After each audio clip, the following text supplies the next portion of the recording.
और अब बात मेरठ के कर्नल की, जिसकी कोठी में चल रहा था गुनाहों का बड़ा खेल। कर्नल का बेटा जो एक नेशनल लेवल का शूटर है, लेकिन था वो एक शिकारी, और इसका खुलासा तब हुआ जब शनिवार को कर्नल की कोठी पर छापा मारा गया। रेड के दौरान कर्नल की इस कोठी से जानवरों की खाल और हथियारों के जखीरे बरामद किए गए और साथ ही मिले 1 करोड़ कैश। रेड में कर्नल के घर से 117 किलो नील गाय का प्रिजर्व मीट भी मिला। तेंदुए की खाल, काले हिरन के सींग, सांबर हिरन के सिर, हिरन की खाल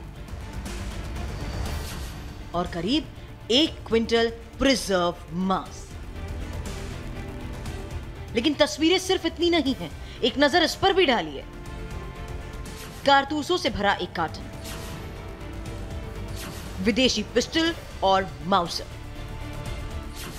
विदेशी राइफल्स और रुपयों से भरा एक बैग जिसमें थे करीब 1 करोड़। जब देर रात मेरठ की इस आलीशान कोठी 36/4 का गेट खुला तो पुलिस निकली, तो किसी को यकीन नहीं हो रहा था इन तस्वीरों पर। मेरठ के डीएम, एसएसपी, डीआईजी के घर से महज कुछ ही दूरी पर एक रिटायर्ड कर्नल की कोठी है जिसमें यह सारा सामान बरामद किया गया।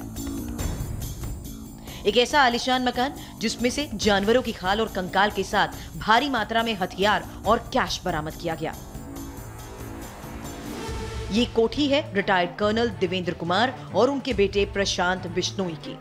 प्रशांत बिश्नोई जो एक नेशनल शूटर है, जिसकी कई नामी गिरामी हस्तियों से पहचान है, जो तस्वीरें खिंचवाने का शौकीन है और जो शूटर से बन गया एक शिकारी। आपको बताएंगे कि आखिर पुलिस की नजर इस आलीशान कोठी पर क्यों पड़ी, लेकिन एक बार फिर सुन लीजिए कि घर से क्या क्या मिला। पुलिस को घर से कई जानवरों की खाल मिली, कई हिरण की खाल, सींग और सिर मिले। करीब 1 करोड़ रुपए कैश बरामद किया गया। करीब 140 राइफल और पिस्टल बरामद की गई हैं। करीब 50,000 कारतूस मिले। साथ ही नील गाय का 117 किलो मांस बरामद हुआ है, जिसे प्रिजर्व करके रखा गया था।